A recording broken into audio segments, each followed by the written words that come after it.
Today we're making a shepherd's pot pie for St. Patrick's Day. It's going to be great, so stick around.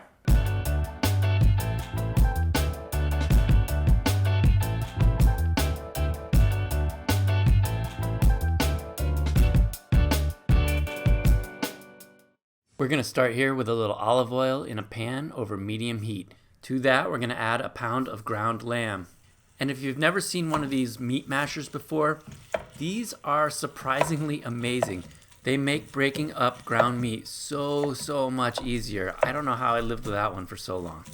Next, we're going to season this with some sea salt, some dried herbs like herbes de Provence, and some fresh ground black pepper.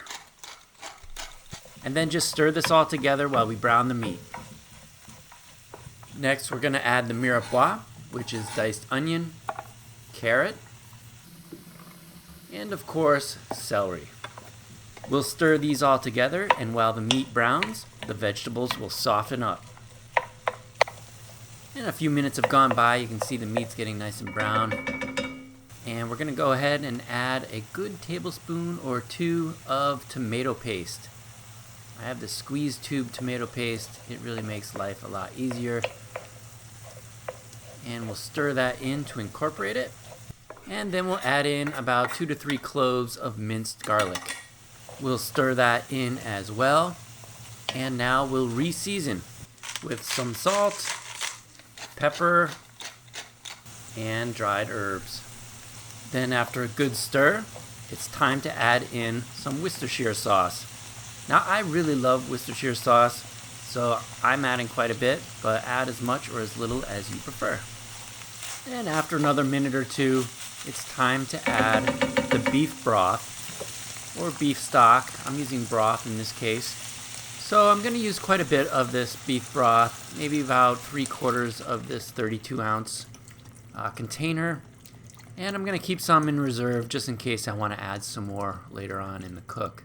And then we're going to bring this to a boil. So we're going to set the flame on high, bring it to a boil, and then bring the flame back down a little bit and let this simmer and evaporate some of the water out of this to concentrate the flavor of the broth.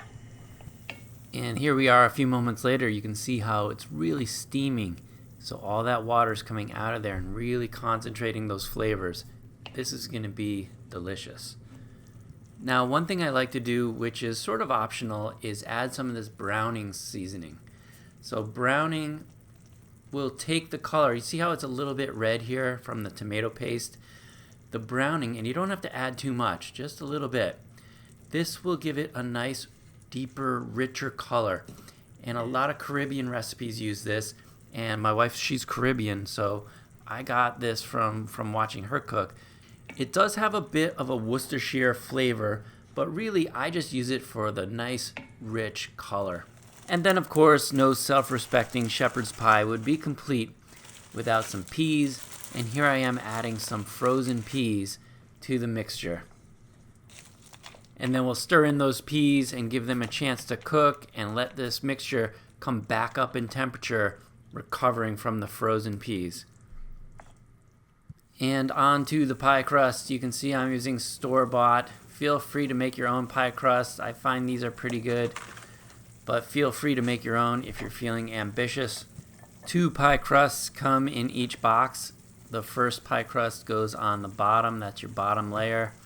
And you just kind of want to mold this into the bottom of the pie pan.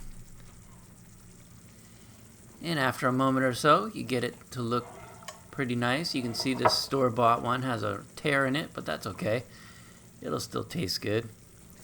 And now for the final step for the mixture that's going to go into the pie crust. I've got some room temperature butter, about a tablespoon worth, and I've added about a tablespoon of flour to that. And I'm going to mix these together to create a roux. And after a few seconds of mixing, maybe a minute or so, this is what it looks like. And we're going to add that to our mixture. And stir it in. And this is going to thicken this sauce up quite a bit.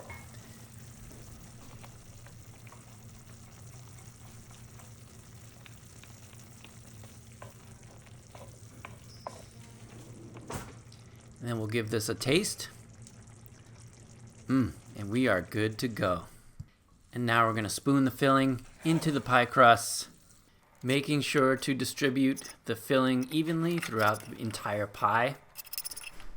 All right, now it's time for the top crust, and you can see I try to make like a little design here on the top crust, make it a little pretty.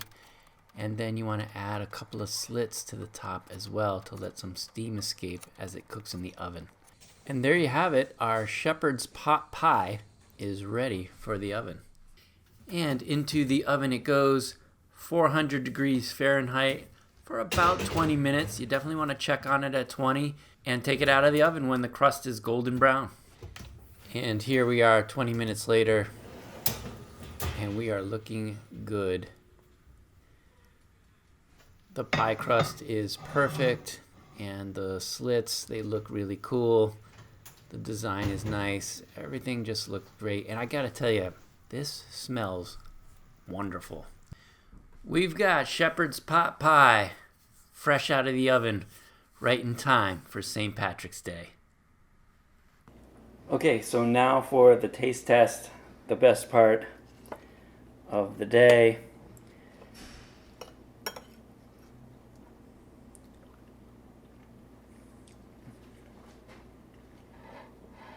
That is so delicious. I love lamb.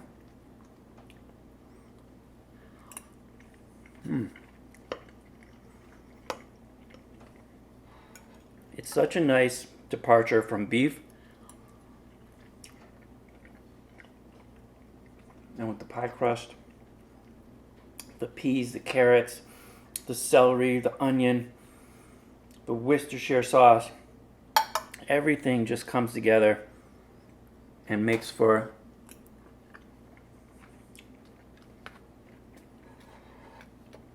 absolutely hearty and delicious meal. The crust is all flaky. For store-bought crust, that stuff's pretty good.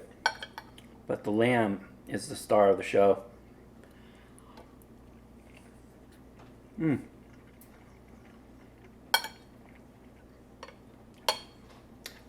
That is just delicious. So if you like this recipe, please give this a try. Give it a try with the pie crust. You know, it's not traditional. Traditional shepherd's pie is going to use mashed potatoes across the top. But give it a try with this pot pie style, with the pie crust, and you will not be disappointed. It is fantastic. Let me know what you think in the comments down below. Leave a like, subscribe to the channel if you haven't already, and of course, happy St. Patrick's Day.